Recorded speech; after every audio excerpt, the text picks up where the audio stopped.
Celebración litúrgica, la homilía la realizará el predicador de la Casa Pontificia, el sacerdote capuchino, Padre Raniero Canta la Mesa, denominado precisamente el predicador del Papa.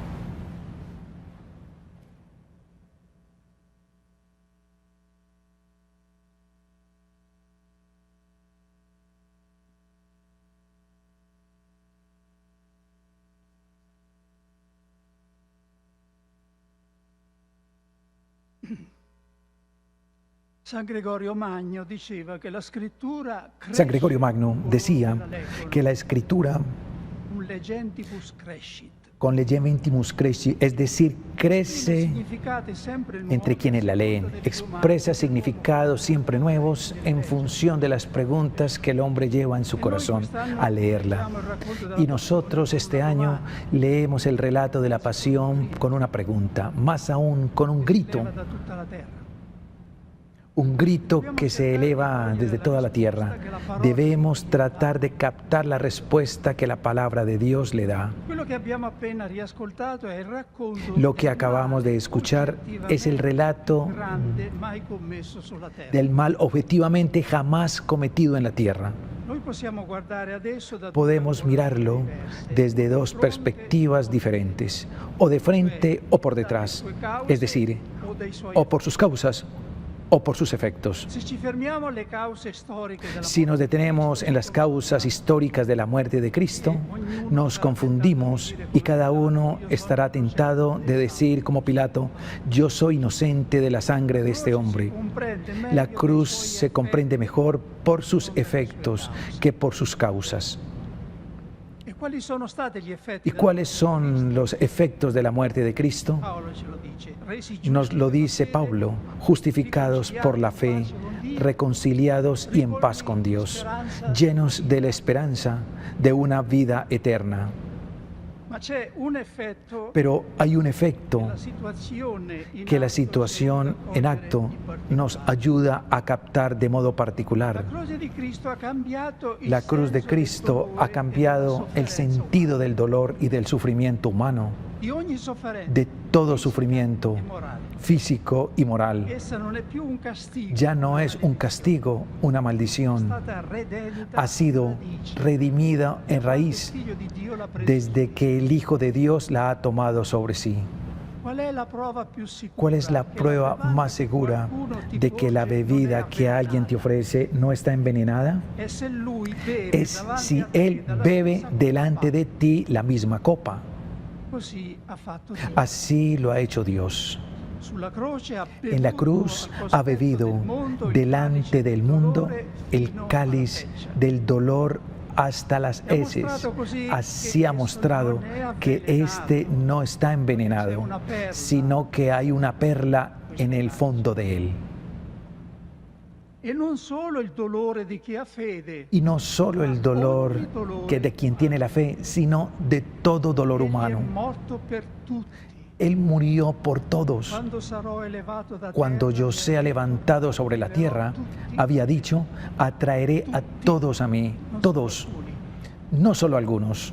Sufrir, describía San Juan Pablo II desde su cama de hospital después del atentado, significa hacerse particularmente receptivo, especialmente abierto a la acción de las fuerzas salvíficas de Dios ofrecidas a la humanidad en Cristo. Gracias a la cruz de Cristo, el sufrimiento se ha convertido también, a su manera, en una especie de sacramento universal de salvación para el género humano.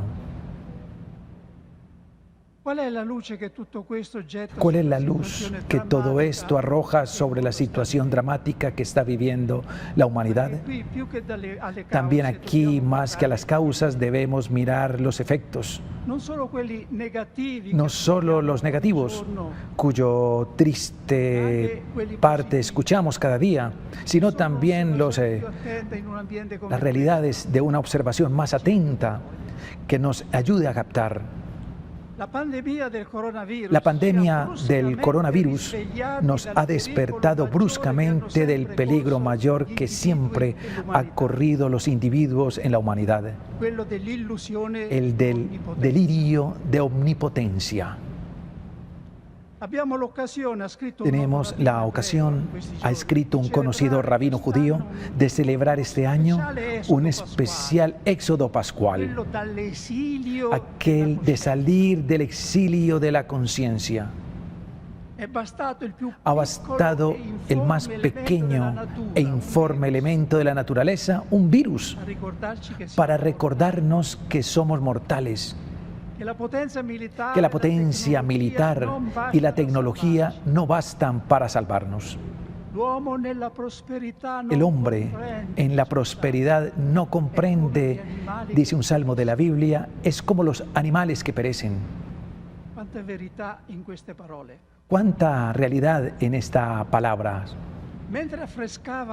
Mientras pintaba el fresco de la Catedral de San Pablo en Londres, el pintor James Forner, en un cierto momento, se sobrecogió con tanto entusiasmo por sus frescos, retrocediendo para verlo mejor, no se daba cuenta de que se iba a precipitar al vacío desde los andamios. Un asistente horrorizado comprendió con un grito su llamado, que estuviera acelerado el desastre. Sin pensarlo dos veces, lanzó el pincel en medio del fresco. El maestro, estupefacto, dio un paso hacia adelante. Su obra estaba comprometida, pero él estaba a salvo. Así actúa a veces Dios con nosotros. Trastorna nuestros proyectos y nuestra tranquilidad para salvarnos del abismo que no vemos. Pero atentos a no engañarnos. No es Dios quien ha arrojado el coronavirus o ha arrojado el pincel sobre el fresco de nuestra orgullosa civilización tecnológica. Dios es aliado nuestro, no del virus. Tengo proyectos de paz, no de aflicción. Nos dice él mismo en la Biblia. Ciertos flagelos fueran castigos de Dios, nos explicaría por qué se abaten igual sobre buenos y malos. Y por qué los pobres habitualmente son los que más sufren las consecuencias. ¿Son acaso ellos más pecadores que otros?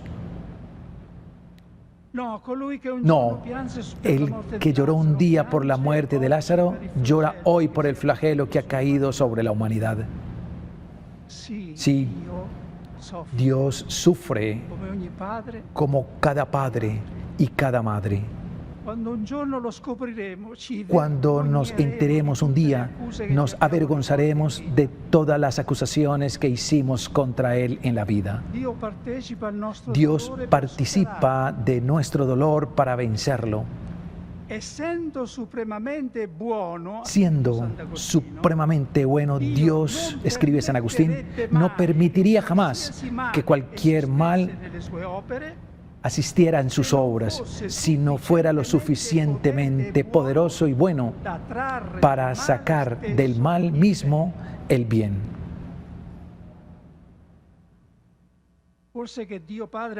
¿Acaso Dios Padre ha querido la muerte de su Hijo para sacar un bien de ella?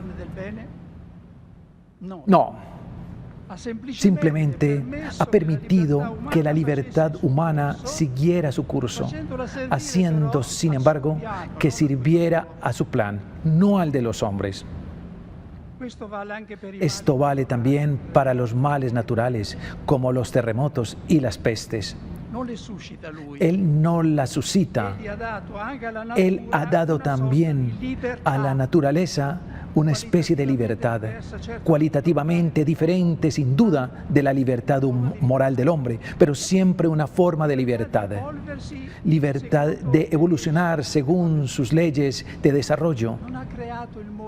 No ha creado un mundo como un reloj programado, como una antelación en cualquier mínimo movimiento suyo. Es lo que algunos llaman la casualidad y que la Biblia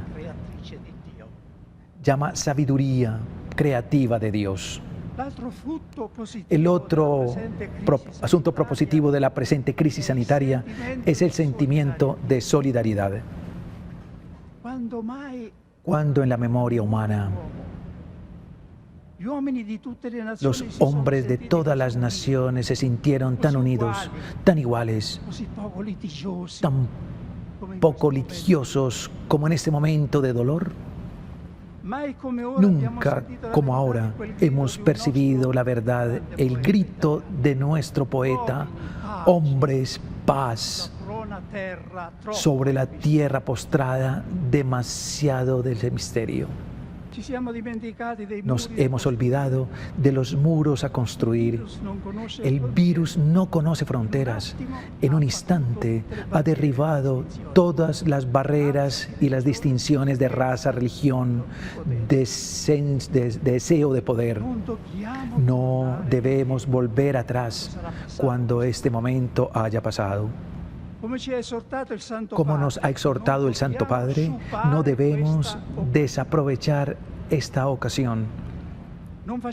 No hagamos que tanto dolor, tantos muertos, tanto compromiso heroico por parte de los agentes sanitarios haya sido en vano.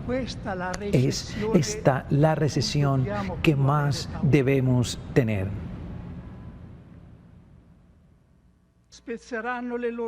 De las espadas forjarán arados, de las lanzas podaderas.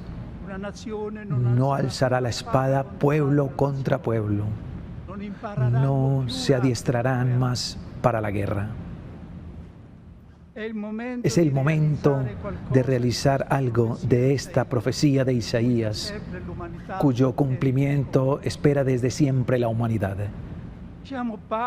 Digamos paz a la trágica carrera de armamentos. Gritadlo con todas vuestras fuerzas, jóvenes, porque es sobre todo vuestro destino el que está en juego. Destinemos los ilimitados recursos empleados para los fines cuya necesidad y urgencia vemos en esta situación: la salud, la higiene, la alimentación, la lucha contra la pobreza, el cuidado de la creación. Dejemos a las generaciones que vengan un mundo más pobre de cosas y de dinero, si es necesario, pero más rico en humanidad. Una palabra de Dios nos dice que es lo primero que debemos hacer en momentos como estos. Gritad a Dios. Es el mismo quien pone en el labio de los hombres las palabras que hay que gritarle, a veces incluso palabras duras de llanto y casi de acusación. Levántate, Señor. Ven en nuestra ayuda, sálvanos por tu misericordia. Despierta, no nos rechaces para siempre. Señor, ¿no te importa que perezcamos? ¿Es acaso que a Dios le guste que se le rece para conceder sus beneficios? ¿Acaso nuestra oración no puede hacer cambiar los planes a Dios?